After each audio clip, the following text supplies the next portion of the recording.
kailangan ko na matapos yung gawain ko. Magagalit na naman si ma'am. Sisigawan na naman ako nun. Dami ko pa nga ayusin. Cha? Ma'am, Ano to? Ba't sobrang kalat naman dito? Hanggang ngayon ba naman hindi ka pa rin tapos maglinis? ma'am, naglaba po kasi muna ako. Ang dami ko po kasing nilabhan. Tapos nagwawalis na po ako. Ba't kailangan mo pa sabihin sa akin yan, ha? Hindi mo ba kayo pagsunod-sunurin lahat ng mga gawain mo dito? Hindi mo ba kayo dumiskarte? Pasensya na po, ma'am. Maglilinis naman po ako eh. Pasensya? Ano magagawa ng pasensya mo? Tingnan mo, oh, ang kalat ng lamesa. Ang alikabok ng mga basura nandito pa rin. Hindi mo ba kayang linisin yan? Ayusin ko na po, ma'am. Ayusin ko na po. Huwag po kayo mag-alala. Tatapusin ko naman po lahat ng gawain ko, ma'am. Tapos wala pa rin ulam, wala ka pang niluluto. Mamaya, bababa na yung mga anak ko, wala pa rin pagkain. Magluluto na din po ako, ma'am. Mami, gutom na ako. Oh, katulad yan. Bumaba na yung anak ko. Wala ka pang niluluto. Ito na po, ma'am. Pinapailan mo kasi ang katamaran mo eh. Yaya, nasan yung uniform ko? Baka di mo pa yung napaplansya, ha? Ilalabas ko na, be. Sandali lang. Unahin ko lang muna yung pagkain nyo, ha? Tapos magpaplansya na ako sunod. Ha? Hanggang ngayon, hindi mo pa rin pinlansya yung uniform ng anak ko. Dapat kagabi pa lang naka-ready na yan. Paano pag nalit yan sa school? Anong gagamitin niya? Pasensya na po talaga, ma'am. Kinapos po kasi ako sa oras, eh. Alam mo siya, hindi kita tinanggap dito para magpa-petex-petex lang, ha? Nandito ka para magtrabaho. Gawin mo yung mga gagawin mo. Sa susunod, palagi kang ganyan, palalayasin kita. Huwag naman po, ma'am. Pero gagawin ko na po, ma'am. Mabilis lang po to. Pagluluto ko na po yung mga bata. Bilisan mo. Tumaas na kayo doon. Tatawagin kayo ng yaya niyo pagtapos na magluto. Bilisan mo kumilos dyan, ha? Opo, ma'am. Kalat?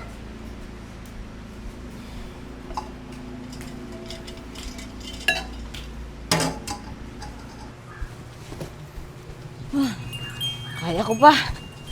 Kailangan ko ang trabaho to. Uy, Cha. Ay, sir! Good morning po. Kumain na po kayo doon. May tira pa po doon yung mga bata. Ikaw ba lahat ang gumagawa niyan? Opo, sir. Anong oras ka nagising? Alas 4 po. Ha? Natulog ka pa ba? Kaunti lang po. No. Pag ganun, magpahinga ka muna. Pag dami mong ginagawa, kita ko.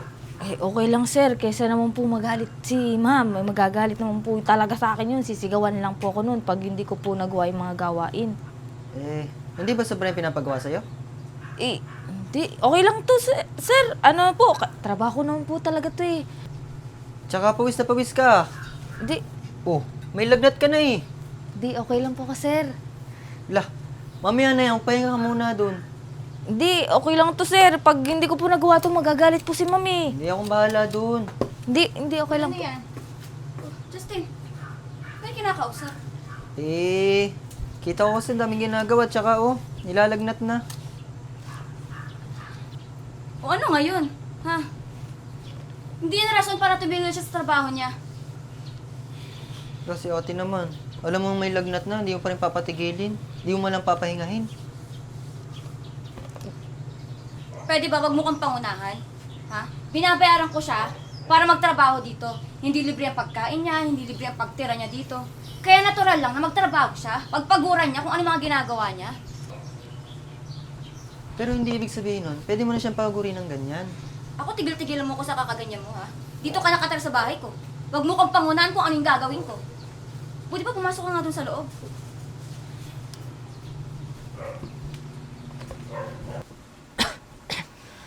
Siya, magpapaawa ka sa kapatid ko?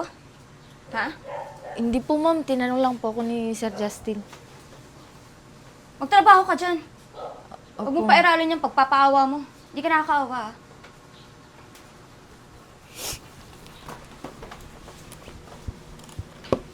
Sige na, anak. Kumain na kayo, ha? Sasantok na akong kanin. Mama, nagugutom na ako. Tikman ko muna yung sabaw. Sige na. Mama, ang alat ng sabaw. Sigurado ka?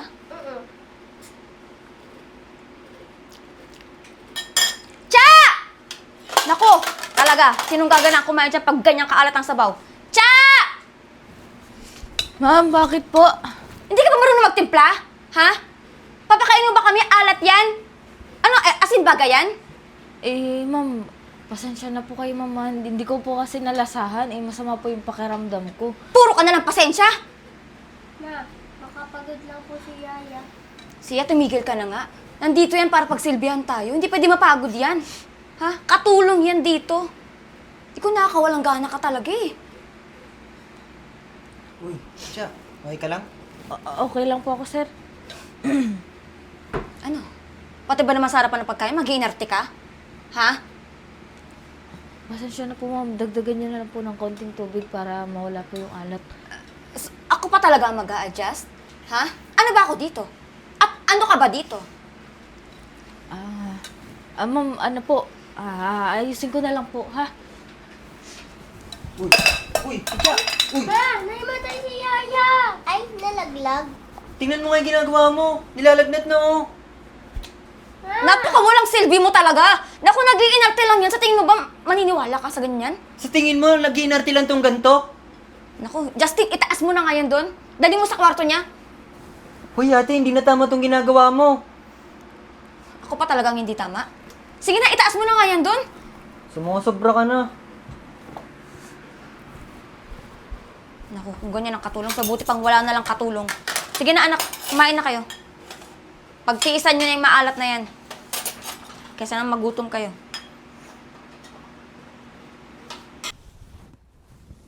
Ay, sir. Sakit na ulo. Sir, pasensya na kayo, ha? Nandito na pala ako sa kwarto ko. Nahirapan pa po ata kayo pag-akyat nyo sa akin dito. Tigilan mo nga kakasorry. Ikaw na nga itong nahihirapan. Okay lang po, sanay naman na po ko eh. Kasi po dati kasambahay din po yung nanay ko. Eh kung hindi naman po ako magtatrabaho, wala akong mapapadalang pera sa pamilya ko. Kaya matinitiis lahat. Opo. Kaya pinapahalagahan ko po itong trabaho kahit nakakapagod kasi kailangan ng pera ng pamilya ko eh. O siya, sige. Magpahinga ka lang dyan. Bibili lang ako ng gamot mo. Sige po sir, salamat po sir ha. Pasensya na po sa abala. Ako na ang bahala kay ate. Pag hinanap ka, ang bahala. Salamat po.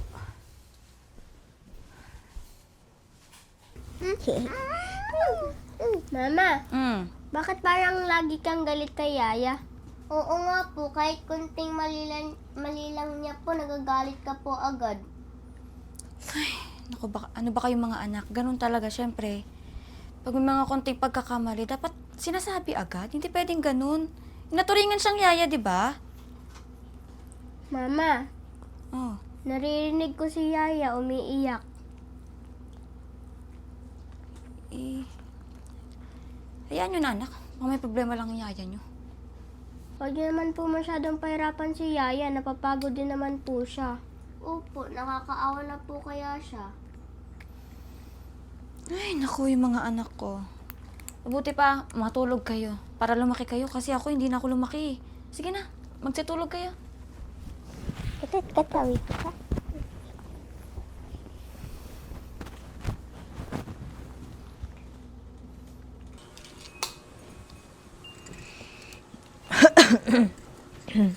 Oh, Cha, Ay ang ma'am, ginagawa mo? ah, Gumagalaw ka dyan, di ba may sakit ka? sinatapos ko lang po yung mga labahin ko ma'am. Oh, magkape ka muna, pinagtimpla kita. Salamat po ma'am. Pero tatapusin ko po muna ma'am. Kasi madami pa po akong gagawin eh.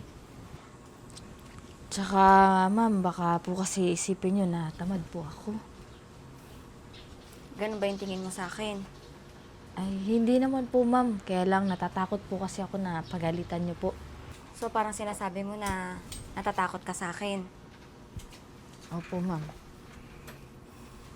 Pero okay lang po yun ma'am. Normal lang naman po yun, di ba? Eh, syempre kayo po yung amo ko eh. Kasambahay nyo lang naman po ako eh. Eh, kailangan ko rin po kasing gawin to ma'am para hindi niya na po ako pagalitan. Eh ate, sumusobra ka na rin naman kasi. Eh, yun na nga din eh. Hindi ko din pala napapansin kahit sa sarili ko na sumusobra na pala ako.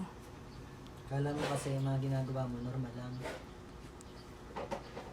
Di, okay lang po yun. Huwag na po kayong magtalo. Okay lang naman po ako eh. medyo bumaba naman na po yung lagnat ko. Kaya gagawin ko na lang po yung trabaho ko. Sige, basta pag tapos mo dyan, pwede kang umakyat, magpahinga ka muna saglit. O kaya kumain ka muna pagkatapos mo na. Sige po, salamat po ah.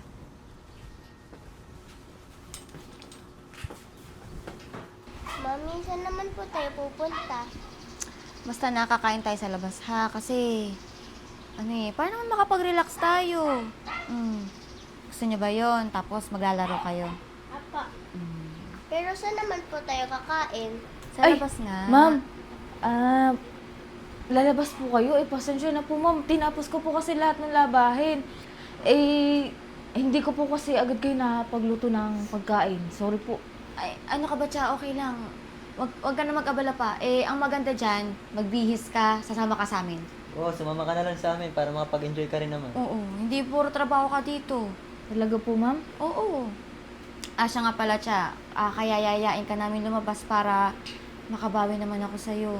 Kasi, syempre, di ba, na-realize ko na mali nga talaga yung ginagawa ko sa'yo, nasobrahan ko. Pasensya ka na, Tsa, kung hindi maganda yung pagtrato ko sa'yo. Hindi niyo naman po kailangan mag-sorry ma'am. Okay lang po yun kasi trabaho ko naman po ito eh. Sanay naman na po ako. Kaya lang, hindi po ba nakakahiya na sasama ako sa inyo? Ano ka ba, Tsa? Bilang katulong sa amin at matagal ka nang naninilbihan, pamilya na rin yung turing namin sa'yo. Oo, Tsa, sumama ka na rin. Tsaka deserve mo rin naman to. Maraming salamat po sa inyo ha. Yaya, sorry po kung sinusungitan ka po namin dati. Hindi, okay lang yun. Natural lang naman yun eh kasi minsan medyo napapagod kasi si Yaya. Hindi agad magawa yung mga gawain. Sige, Tsa, mabihis ka na. Ganda mabihis mo ha, para makapag-enjoy ka dun. Bibilan din kita ng mga gamit mo para may mga bago ka din na gagamitin. Salamat po ma'am. Talaga, Mama, di ka na magagalit kay Yaya? Oo naman, anak. Magsimula ngayon, magiging mabait na ako sa yaya nyo. Magiging maganda na rin yung trato ko sa kanya. Hindi na ako magmamaldita. O, di ba, mas masaya ang bahay kapag may respeto at malasakit. Kaya kayo mga bata, huwag niyong ituring na ibang tao yung yaya niyo kasi mayroon yung ginagawa ng yaya niyo. Sige na siya, magbihis ka na doon. Hintayin ka namin dito. Sige po. Tandaan mo ha, suot mo ha. Apo. Thank you po. Excited na kayo? Opo. Hintayin lang natin si yaya nyo, ha? Enjoy kayo dun ha.